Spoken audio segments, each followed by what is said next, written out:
The Sterling Bank lobby was elegant. All marble floors, leather chairs, and that quiet, reverent atmosphere banks cultivate to make customers feel like their money is sacred. Isaiah Mitchell walked through the glass doors at exactly 2:30 p.m., his tailored Tom Ford suit fitting him perfectly, his leather briefcase in hand. He'd done this 1,000 times. Walk into a bank. Conduct business. Walk out. Should have been simple. Isaiah approached the teller stations. 3 were open. The first had a young white woman helping an elderly couple. The second had an Asian woman processing a deposit.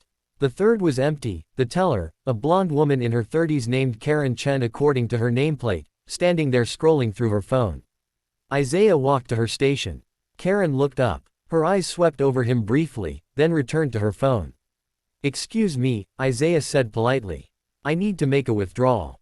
"We're closed for teller services," Karen said without looking up. Isaiah glanced at the other 2 tellers actively helping customers. "Those stations look open. They're handling existing appointments." Karen's tone was dismissive. "If you want to open an account, you can make an appointment online." "I don't need to open an account. I have an account. I need to make a withdrawal." Karen finally looked at him fully. Her expression suggested she didn't believe him. "Account number." Isaiah pulled out his wallet, extracting a black card. Not a credit card. A private banking card. The kind that comes with 7-figure minimum balances. He placed it on the counter. Karen picked it up, studied it like it might be counterfeit, then typed something into her computer. Her eyebrows raised slightly. "This account requires manager approval for transactions." "Fine. Get your manager. He's busy. I'll wait." Karen sighed dramatically, like Isaiah was ruining her day. "What's the withdrawal amount?" $50,000. Her eyes went wide, then narrowed. "Sir, I'm going to need to see multiple forms of ID for a withdrawal that large." Isaiah pulled out his driver's license. His company ID from Mitchell Enterprises. His passport. He placed them all on the counter. Karen examined each one with the thoroughness of a TSA agent looking for explosives. "These could be fake." "They're not fake. I'll need to verify them." She picked up her phone, taking photos of each document. "Excuse me, what are you doing?" "Security protocol." Karen didn't look apologetic. "We have to be careful with potential fraud." "Potential fraud." Isaiah's voice remained calm, but something sharp entered it. "I'm a customer trying to access my own money. What about this looks like fraud? Large withdrawal. Multiple IDs that need verification. You matching a profile." She stopped. But the damage was done. "A profile," Isaiah repeated softly. "What profile would that be?" Karen's face flushed. "I didn't mean. I just meant that statistically, large cash withdrawals are often associated with criminal activity and we have to be vigilant about." "About what?" "Black men in suits trying to access their own accounts." "I never said anything about race." "You didn't have to." Isaiah leaned forward slightly. "Let me explain something to you, Ms. Chen. I've been banking with Sterling Bank for 8 years. I have $2.3 million in checking, another $4.1 million in various investment accounts, and a business line of credit worth $10 million. I am not a fraud risk. I am not a criminal. I am a customer trying to conduct basic banking business." Karen's face went from flushed to pale. I was just following protocol." "Then follow protocol and get your manager. Now." She picked up her phone, speaking in low tones. Hung up. "He'll be with you in a moment."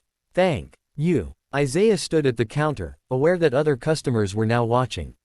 The elderly couple, a young businessman, a woman with 2 children, all witnessing this interaction. The manager emerged from a back office. Robert Harrison, mid-50s, gray hair, expensive but slightly rumpled suit. He approached with a practiced smile that didn't reach his eyes. "Mr. Mitchell, is it? I understand there's some confusion about a withdrawal."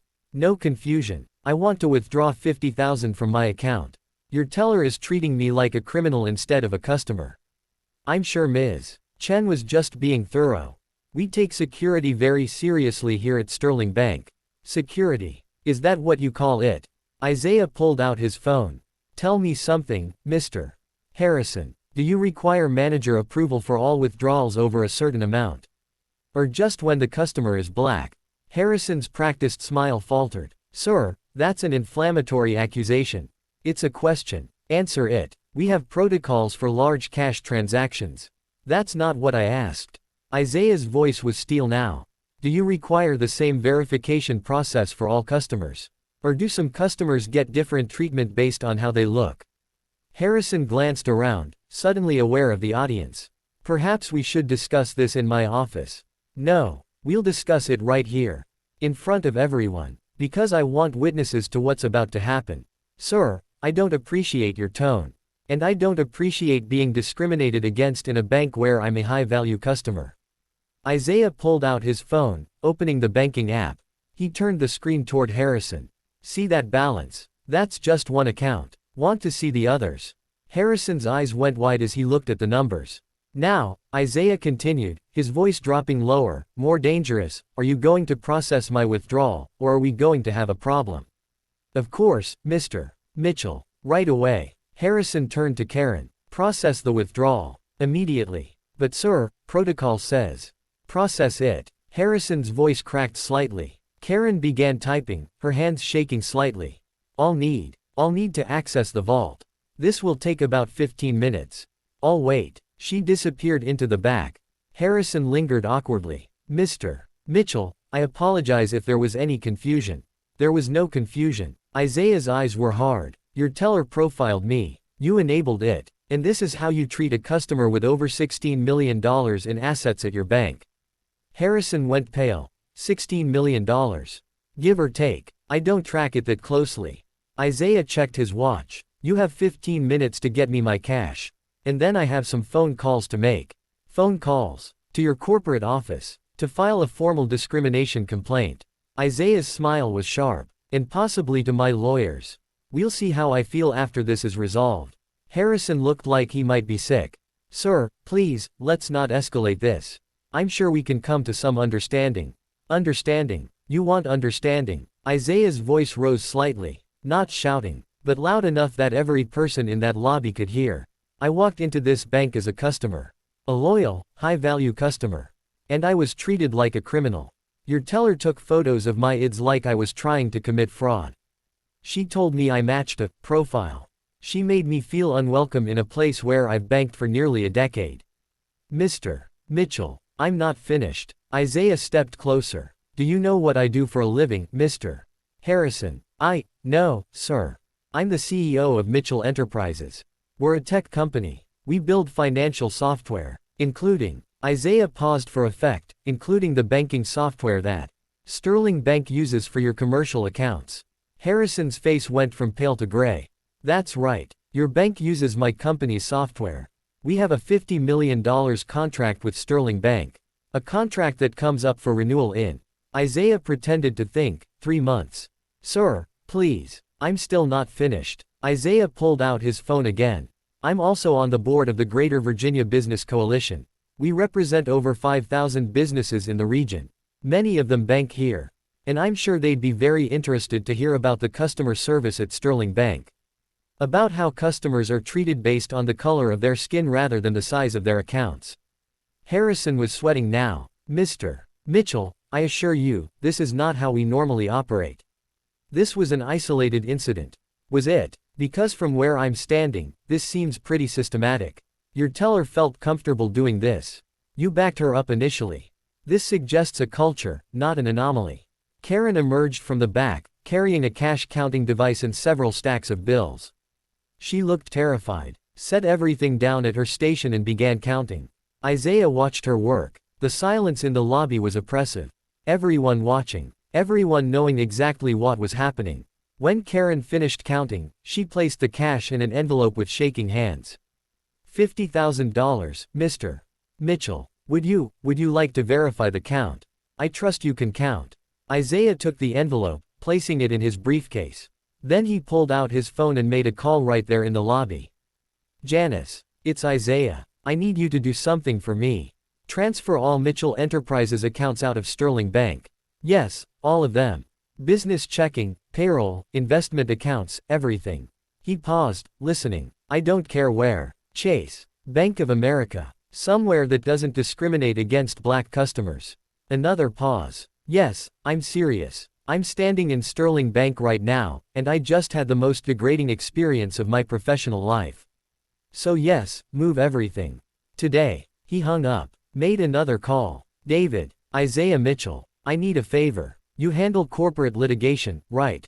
Good. I need to file a discrimination complaint against Sterling Bank. Racial profiling, discriminatory treatment, hostile service environment. Pause. I'm at the Northbrook branch now.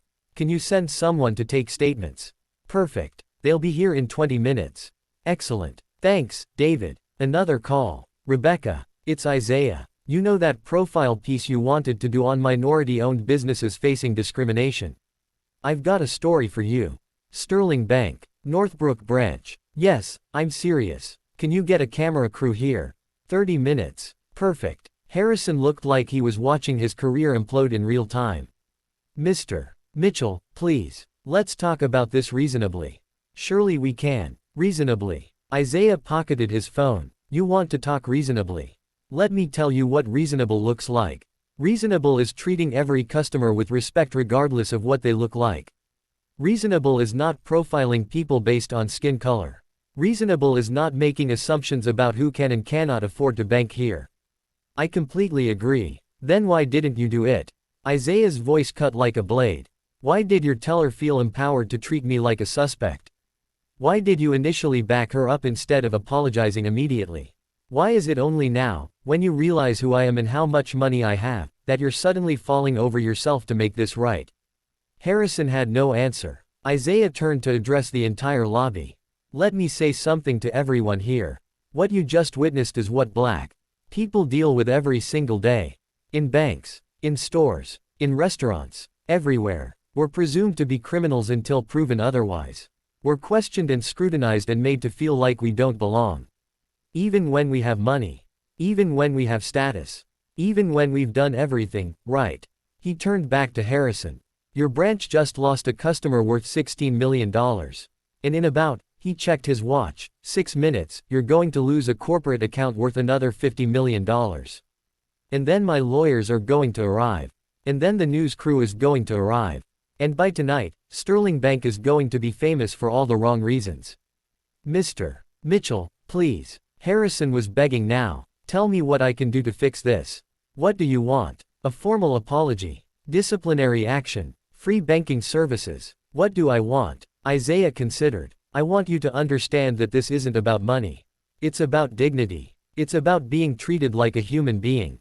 It's about not having to prove my worth every time I walk into an establishment. I understand. No, you don't. But maybe you will. Isaiah pulled out a business card, placing it on the counter. That's my attorney's number. You'll be hearing from him. And you'll be hearing from Sterling Bank Corporate, I suspect, once they realize how much business they're about to lose. He turned to leave, then stopped. Turned back. One more thing, Mr. Harrison. I'm going to make a prediction. In the next few hours, you're going to get a call from your regional director. Then from corporate. They're going to tell you to do whatever it takes to keep me as a customer. They're going to authorize you to offer me premium services, waived fees, all sorts of incentives. Harrison nodded eagerly. Yes, we can definitely. Don't. Isaiah's voice was final. Because here's what you don't understand. I don't want your incentives. I don't want your apologies. I want you to treat every customer, every single customer, regardless of what they look like or how much money you think they have, with basic human respect. That's what I want. And until your bank can guarantee that, until you can prove you've changed your culture and your training and your policies, I don't want anything to do with you. He walked toward the exit. Behind him, he heard Harrison on his phone, voice panicked, probably already calling his superiors. Isaiah pushed through the glass doors into the afternoon sunlight. Took a breath. His hands were shaking slightly. Not from